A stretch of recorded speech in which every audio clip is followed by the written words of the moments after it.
Hey, Curtis. How are you? I'm fine. I believe this is the first time in your career that you're in your UFC career that you're an underdog. Just wanted to get your reaction to that. The Vegas odds, they don't matter because I've been, like you just said, this is the first time, but I'm not undefeated, so odds don't mean nothing. What are your thoughts on Tom Aspinall's rise? He's obviously climbed the ranks pretty fast. He's had a lot of finishes. What are your thoughts on him? Have you been impressed with Tom? Yeah, he's been very impressive. He's not your standard big, slow, plodding heavyweight. He throws combinations. He's athletic. He has a bounce. He's a respectable opponent, and a win over him is legitimate. It's not like some guys you beat, you know, like I'm way, way, way, way, way better than you. You have no reason being in the octagon with me. He belongs in the octagon. He's legit.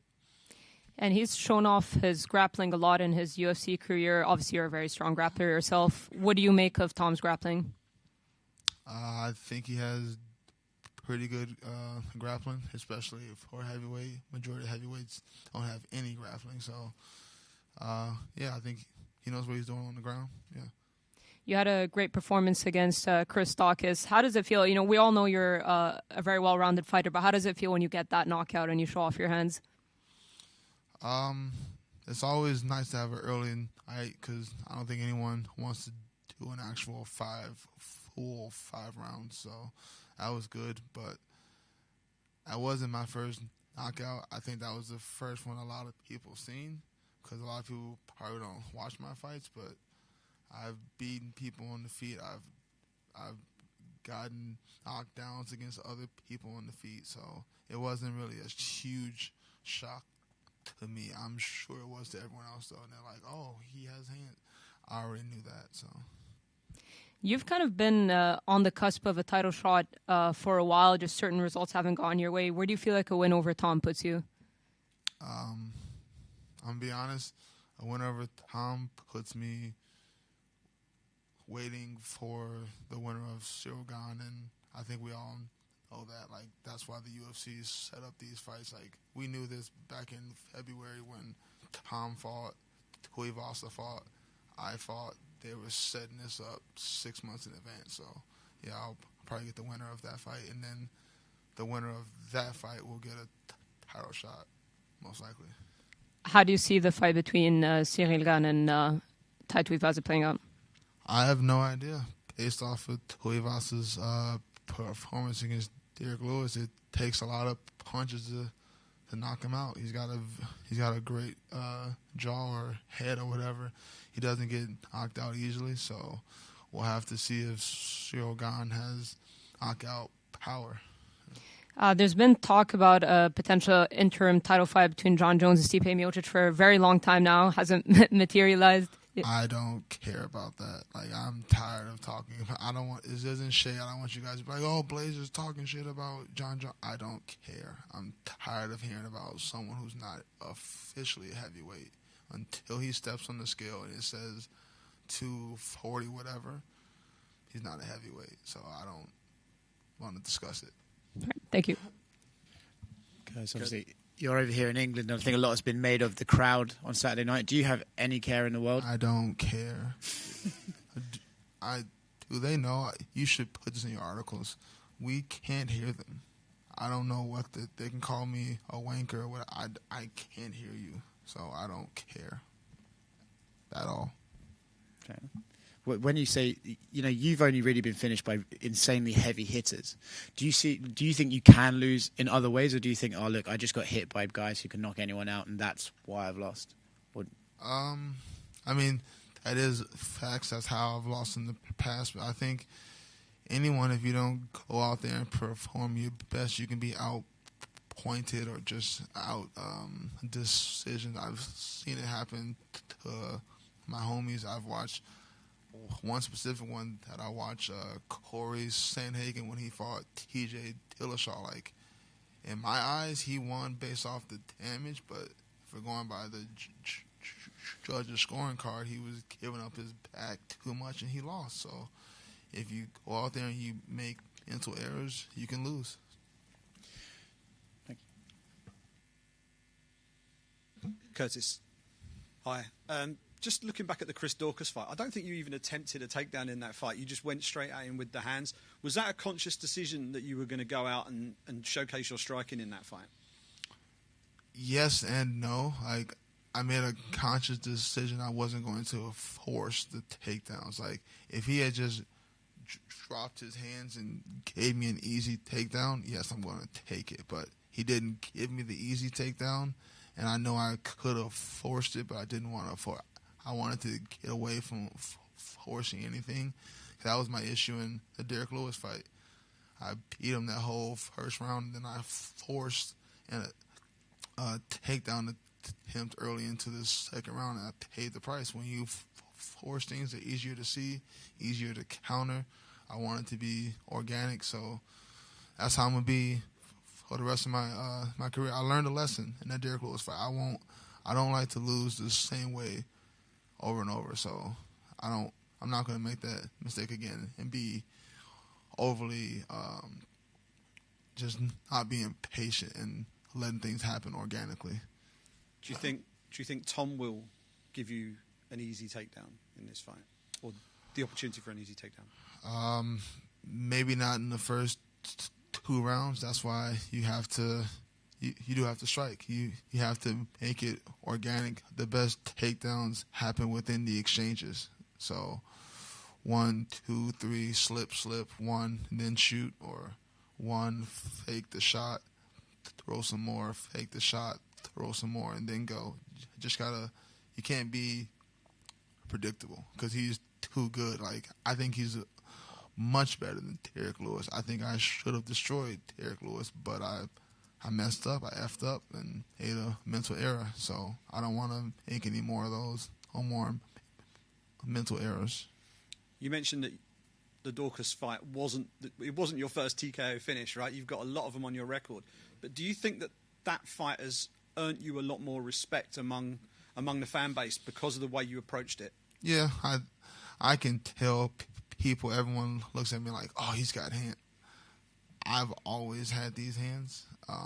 I knocked down a dude in Nashville on my feet, a big titty. I know everyone loves that one. I knocked down Olenek in New York. I've knocked down a lot of people. I knocked out Junior Dos Santos, and that was on the feet. And yeah, I attempted takedowns, but he stuffed them all. So I've won with my hands before. It's not a surprise to me, but that's one of the issues with MMA. Like, we don't have, like, it's not like the NFL, MLB, NHL. You have loyal, like, fans who they know all the stats. They can tell you for, like, football, they can tell you how many times their team passes on 3rd and 6. Like, fans. Majority of MMA fans are just here, oh, this guy's big, I want to watch them just knock each other out. Those aren't real fans. Those are just people that want to see violence. When you're an MMA fan, you understand the sport, you actually follow the sport, you watch it, you remember stuff. We don't have a lot of those. Like, that's why when I do meet real MMA fans, the energy I give them is a lot more positive than the energy I give to the casuals who just want to see blood. Last one from me. You've got the striking, you've got the wrestling. Which one's going to be the decisive skill set on Saturday night? I think you can't separate one from the other. Like, the thread of my wrestling, that's how I got the Daukaus knockout. Yeah. The reason his hands were so wild because he was preparing to have to be able to sprawl, so that opened up the knockout. Vice versa, you could start thinking about my hands and then you forget about your hips, and then I get to your hips. So a little bit of both, you know. Thanks very much. Curtis, just one from me here. Another American fighter on the card hoping to cause an upset is Jordan Levitt. He said that he's going to twerk on the O2 Arena after he wins. Do you have a similar plan if you beat Aspinall? No, I don't. That's not my thing. But more power to him if he does it. I'll be interested to see the reaction of the crowd after that. Thank you. Curtis, Tom's never been into the third round. Do you think that has any disadvantages to him in the future? I can't speak for him, but for myself, the first time I went the full 5 rounds, that 5th round was different. It's hard to replicate the real fatigue of like real 20 minutes and then that last 5 minutes. I could be doing this in sparring all the time, but your partner's not looking to knock you out like that. That real fear of like, oh no, my arms are getting heavy, my legs are getting heavy. I've experienced that. I like to call it the dark place. That 5th round was the dark place, and I've been there, and I came out on the other side, and the experience I gained from that was, I can't even put a figure on it. It was very, very important. So I can't say he needs it, but I needed it. Like, I have that experience. That's what I'm going to lean on. Him, if you get to the 3rd, 4th, 5th rounds, I guess he'll learn. Is that something that you think you're going to aim to do, try and take him into those later rounds to see how he can cope with that? I mean, I always I prepare for 25 minutes of war. I expect every fight to be like my Volkov fight. I expect everyone. I know they're not. I expected it from August. I expected it from Georgina Rodenstruck. I expect it because it makes it easier. When I feel like it's easier to expect the worst than when you expect it to be all smooth and easy and, I'm going to get him out in the 1st round, and then it doesn't happen. And your mind's like, we didn't even think about going into the 4th, 5th round. I've already thought about it, envisioned it. I'm big into visualization, and I've visualized that 5th round a lot. So we'll see. I never planned to get a finish early, but sometimes it happens. Sometimes it doesn't. We'll see. And last one for me, how do you compare Tom Aspinall to some of the other top heavyweights that you fought? I think he probably has some of the least experience because I've gone against a lot of old guys like Olenek, Hunt, Alistair, Junior Dos Santos. These guys, they're legends. They're all probably going to end up in the Hall of Fame. So I don't think he has as much experience. But on the flip side, he's younger, he's faster, more explosive. So there's pros and cons of every opponent I have, and I think he's in terms of pros, he's very fast, very explosive, athletic. He's young. It'll be a hard fight. Thank you. Hey, Curtis, right here. Oh, yeah, go for it. Just wondering about your experience being around London. Have fans treated you pretty well, or you're getting a hard time because you're fighting the local guy? No. Fans are always going to be. What fan, what normal 5'9", 5'10", 160-pound dude is going to be like, hey, you fucking suck? Even if they feel that way, they're not going to say it. So I've never had any problems with anybody. No, they've all been really nice. You usually have a really awesome design going on for fight night. Being, away from home, are you going to try to have a barber freshen it up before the fight? I did that once in Australia because I was there for longer. I was there for 10 days, and the designs, they started fading out. I don't think I'll have to do that. I just got this last Friday night, so I think I'll be good. Yeah. Thanks. Curtis, I know you're a bit of a gamer. What video games are you currently playing? Really, like, the older I get, the less games I play. So it's slowly come down to just one game, and that's Madden. I play hours and hours of Madden. Are you playing any of the new Maddens, or are you kind of playing some of the classics? I know some of the hardcores don't love the changes in the Madden games.